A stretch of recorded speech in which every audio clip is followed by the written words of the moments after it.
Patriots and tight ends, right? Patriots and tight ends. It goes together like lamb and tuna fish. All right, Jacob, you gave fantasy managers the option for some sleeper picks. Let's get into the locks, the sure things this weekend. I gotta check my notes here, but the first must start that you have is that Jacoby Brissett's name on the top of this list here. I mean, coming off a game where he made some history, 47 completions. That's interesting, though. Like you're rolling the dice on Jacoby Brissett as a must start. I think you gotta sell this one to me a little bit. Yeah, so it sounds like a dice roll in theory, right? But in practice, Jacoby Brissett's been one of the most consistent fantasy quarterbacks since taking over for Kyler Murray in week 6. In every single game that he's played, he's thrown 2 touchdowns and he's thrown for at least 258 passing yards in every single game. That's the type of production that if you said to a fantasy manager, hey, your quarterback's going to give you this, they're going to say, yeah, I'll take that. That's just high floor production. Now, you can question what the ceiling is because the Cardinals offense, they've been playing from behind a lot, so they've had to throw a lot. What happens if they get into a tighter, more defensive battle? Yeah, Brissett could take a step back, but the Jaguars have, they're coming off that elite level performance against Justin Herbert, but I don't think fantasy managers should be too scared of them because they've allowed the 5th most fantasy points per game to quarterbacks this season. So I'm thinking that Brissett's going to have another rock solid, consistent outing with at least 200 yards and 2 touchdowns.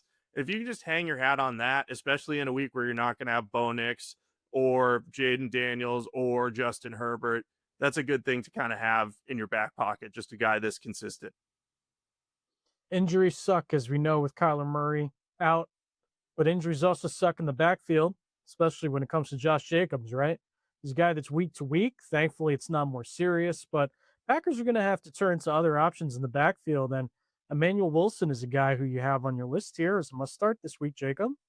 Please tell us Yeah, why. and the reason for this is it's all about Jacobs' injury because Matt LaFleur said that Jacobs could potentially play this week, but I'd be surprised if the Packers rush him back at this point.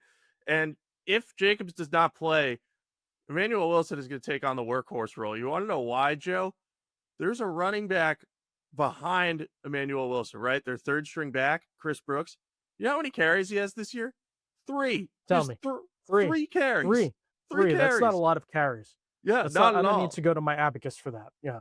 Yeah, exactly. So, Wilson is probably going to take on a majority of the touches there. The other guy, Brooks, is better as a pass catcher, but he's probably not going to do as much damage between the tackles. So I think from volume alone, Emmanuel Wilson is going to end up being an RB2. So, maybe Josh Jacobs will play, but if not, you're looking at probably 15, 20 touches for Emmanuel Wilson. And I think that's something that fantasy managers who got him on the waiver wire are going to be drooling over. Yeah. I mean, what do we see Jordan Love go through stretches, Jacob, where he looks like a top 5 quarterback. We see him where he runs 15 yards backwards, throws the ball past the line of scrimmage. Like he just doesn't look like a franchise, like a guy making 50 plus $1 million, right? What's the outlook for Jordan Love moving forward? I feel like he's one of the harder quarterbacks to try and get a read on. Yeah, the inconsistency with Jordan Love is just really hard to deal with because you see those stretches, that end of the season stretch, I believe it was in 2023, when you're looking at him and you're saying to yourself, man, this guy could be an MVP candidate. He's led the Packers on a pretty solid postseason run. But then you see other stretches where you're just looking at him and saying, man, he can't really see what he needs to do on the field. He's not getting the ball in the right places. And part of it is his receiving core. They still lack a true number 1 receiver. Matthew Golden is still developing. Christian Watson's just back from injury. And Romeo Dobbs, as good as he is probably more a number 2 receiver than true number 1. So you look at all that, and you say to yourself, Jordan Love's probably not going to elevate these guys, so that probably takes him out of the elite tier. But that's not going to stop him from having some of those hot stretches. So I think he's certainly a good quarterback, and in the right scenario, he can lead a deep postseason run. But as you mentioned, the contract he's been given dictates he has to be elite. And I just don't know that he's ever going to be consistent enough to be considered that. All right, Jacob, the last player on your must start list this week. Again, we know Patriots and tight ends, right? Patriots and tight ends. It goes together like lamb and tuna fish, right?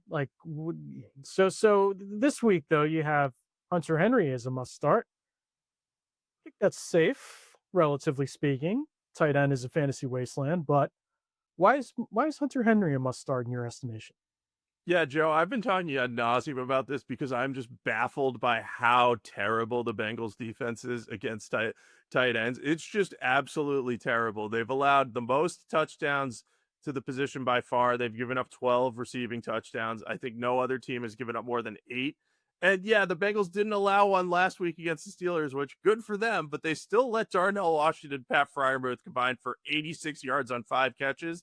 That included that insane run by Darnell Washington where he caught a pass and he just threw a guy to the ground with a Three stiff arm. stiff arms, 3 stiff arms Yeah, for the price of one catch.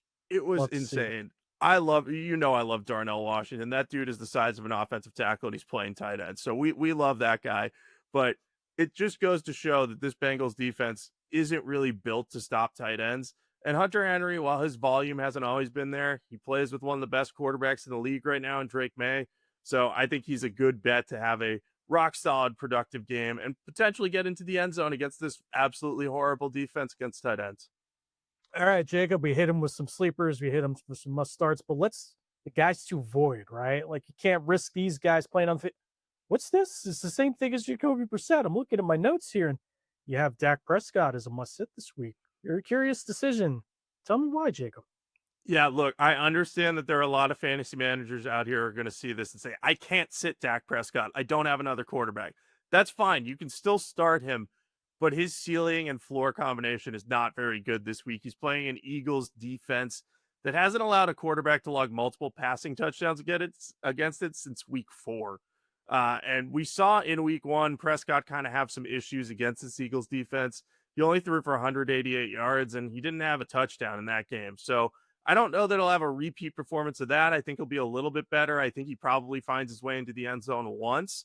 But again, given how good the Eagles defense has been, especially since acquiring Jalen Phillips, I'm just not willing to trust many quarterbacks against them. And as good as Dak was against the Raiders, that was the Raiders. We've seen him struggle against some, defenses that aren't at the Eagles level, like the Cardinals on Monday Night Football before their bye. Did not have his best game there. I expect a similar outing to that against Philadelphia. All right, dude. You know what? You got me in a blender here. You're all about Sean Tucker, but now you got me here. Sean Tucker must sit, right? Is this the sequel? Why is Sean Tucker a must sit now? Yeah, so you can call this coping if you want, because I did not have Sean Tucker in my starting lineup last week. But it's more of a matchup issue for the Buccaneers against the Los Angeles Rams. The Rams have only allowed 3 total touchdowns to running backs this season. And granted, a couple of those have come in recent weeks, but it's just not a great defensive matchup. I think that Baker Mayfield's going to have to do more damage through the air. The Rams haven't been getting much of a pass rush in recent weeks. I think they've gone a couple games without a sack. So I'm thinking that Baker Mayfield's going to have more of an opportunity to push the ball down the field with Emeka Egbuka here. And Tucker's just going to have a certain amount of carries, but I'm just not sure he can rip off the long runs he did against a weak Bills run defense. And also, there's the wild card, Joe. Is Bucky Irving going to be back? Is Bucky playing?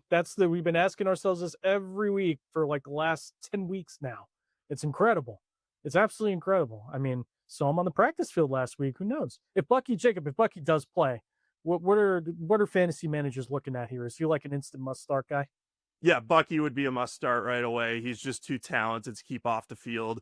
And, I would anticipate they might ease him back into action a little bit, but they're still probably going to look to get him 12, 15 touches and then just sprinkle in Tucker and Rachaad White. But the Bucs are in the thick of a playoff race. Like the Panthers are right behind them in the division race, so they can't really take their foot off the gas. So if Bucky's healthy after all this time off, he is probably going to end up being, if not a workhorse, then just a tick below that.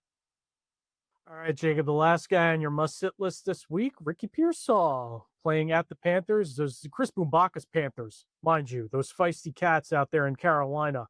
Why does Pearsall make your must-sit list this week?